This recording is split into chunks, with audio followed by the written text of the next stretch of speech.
రసజ్ఞులైన సాహితీ మిత్రులకు విభాషన్ రాజేశ్వరరావు నమస్కారం. జీవితం సంగీతం పెట్టె మీద చిగురుటాకు అంగుళులను కదలని పలుకుతుంది హిందోళ, ఒలుకుతుంది నవహేళ, బ్రతుకే ఊగే ముత్యాల ఉయ్యాల అంటూ చిన్నారికి చిన్న మాట చెప్పినా, కవిత్వం అంతరాంతరాల సీమలను బహిర్గతం చెయ్యాలి, విస్తరించాలి, చైతన్యపరచాలి.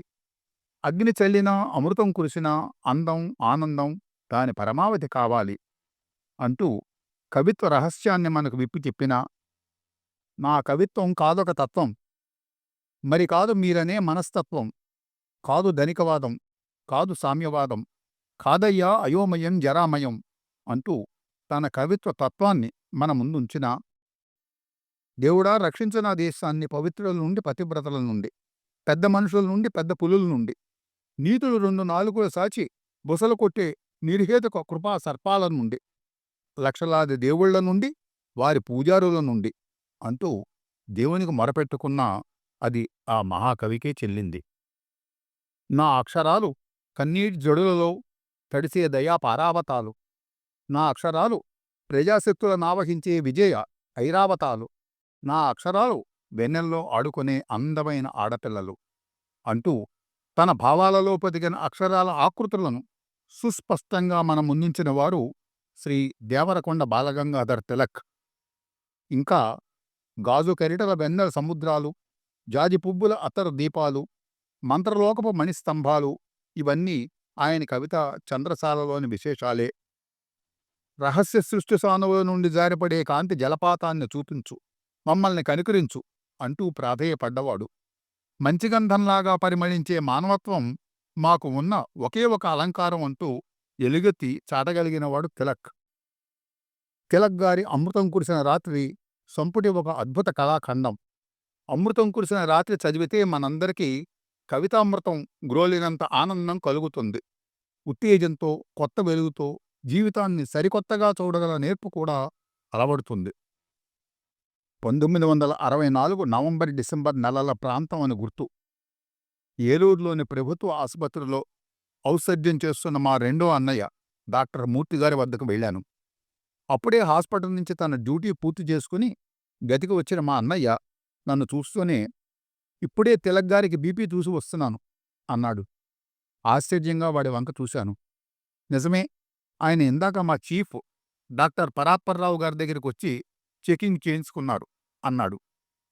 అప్పటికే రేడియోలో ఉగాది కవి సమ్మేళనంలో తిలక్ గారి కవుల రైలు మొదలైన కవితలు వారి నోటి మీదుగా వినడం జరిగింది.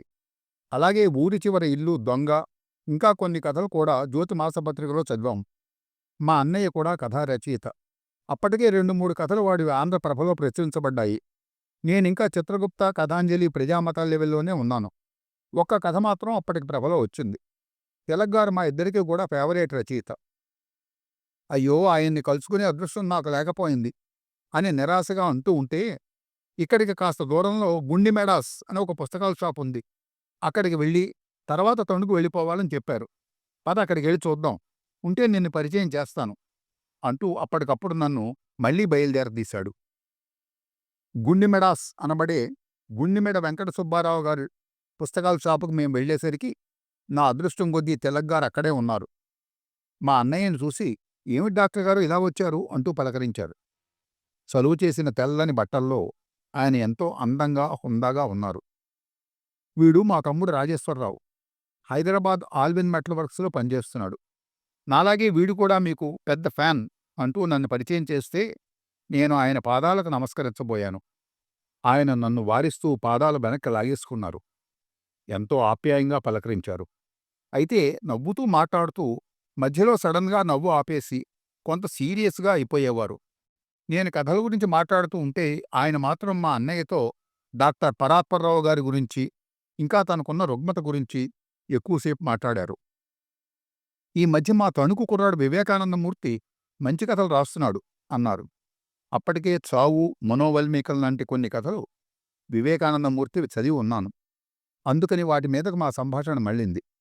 అలా సుమారు ఒక అరగంట వారితో గడిపి అంతలో ఇంకెవరో వారి మిత్రులు వస్తే మేము వారి నుండి సెలవు తీసుకుని వచ్చేశాం.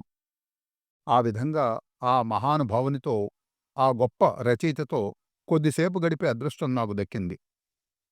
తణుకు మండలంలోని మండపాక గ్రామంలో 1921 ఆగస్టు 1న తిలక్ అత్యంత సంపన్న బ్రాహ్మణ కుటుంబంలో జన్మించారు. తల్లిదండ్రులు సత్యనారాయణమూర్తి, రామసోదెమ్మ. తిలక్ పాఠశాల విద్యంతా తణుకులోనే సాగింది. మద్రాసు లయోలా కళాశాలలో ఇంటర్మీడియట్ కోర్సు కోసం చేరి కొంతకాలం చదివిన తర్వాత తనకు మద్రాసు జీవితం సరిపడకపోవడంతో చదువు విడిచిపెట్టి తణుకు వచ్చేశారు. ఆ తర్వాత మరెక్కడా ఆయన చదువుకోలేదు. తిలక్ గారి రచనలతో 4 కవితా సంపుటాలు, 3 కథానికా సంపుటాలు, సుమారు 7-8 వరకు నాటికలు, నాటకాలు వెలువడ్డాయి. అమృతం కురిసిన రాత్రి ఉత్తమ కవితా సంపుటిగా 1971లో కేంద్ర సాహిత్య అకాడమీ అవార్డు పొందింది. జీవితం దేవతల దరస్మితం, పెదవ మీద సింగారించు, కొలత వద్దు కలత వద్దు, అలజడి అసలే వద్దు, అప్పుడు బాల బ్రతుకే లలిత లలిత లతాంత మాల అనంటూ మనందరికీ బతకడం ఎలాగో చెప్పి తాను మాత్రం 45 వయస్సుకే 1966 జూలై 1వ తారీఖున దేవతల సన్నిధిని చేరారు. ఈవేళ వారి 104వ జయంతి సందర్భంగా కవితాసతి నొసట నిత్యరస గంగాధర తిలకంగా వెలసిల్లే శ్రీ దేవరకొండ బాలగంగాధర తిలక్ గారికి మన తెలుగు సాహితీ ప్రియులందరం నివాళులర్పిద్దాం. సెలవు. నమస్కారం.